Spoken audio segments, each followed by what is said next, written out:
You open the mail and you see the notice. It's jury time. Then you find out, hey, by the way, if your case is in federal court, you might not be getting your $50 a day till later.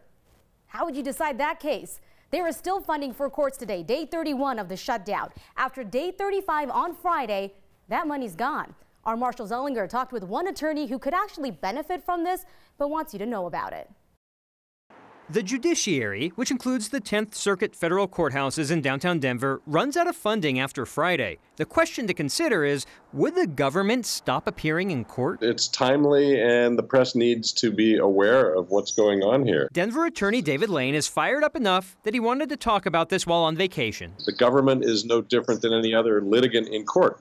If you go out and sue somebody and you don't pay your lawyer and your lawyer stops appearing, tough luck for you. You're on your own. Same with the government. In Lane's case, he's defending a former prisoner who was assaulted in a Florence prison and is suing the guards in the Bureau of Prisons. The government, representing the prison, asked for more time before a hearing in the case because counsel for the United States in this case has been placed on furlough status and thus is not permitted to work. The judge approved the extra time, but wrote, "This does not guarantee that the court will grant additional continuances if appropriations are not restored in advance of the new deadlines." If they miss deadlines, then plaintiffs could start moving for default judgments against the government because they're failing to prosecute their case. They're failing to appear in court. Federal court judge Richard Mage, who presided over the Oklahoma City bombing trial, also cautioned about future delays in his courtroom. No further extensions will be granted, regardless of the lack of appropriated funds. And other federal judges across the nation are warning the same. The federal government's voluntary refusal to pay for its own agency's legal representation, despite ample resources to do so, does not constitute good cause for delaying this case. Another judge summed up the situation with, "It is laughable."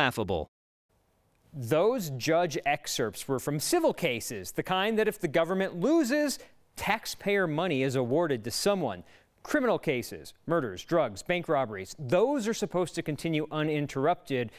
And if you're called to jury duty for civil or criminal minutia starting next week, you won't get paid or reimbursed right away, so go in with a clear mind and do your civic duty. Yeah, all right. It makes jury duty that much more enjoyable. Thank you, Marshall.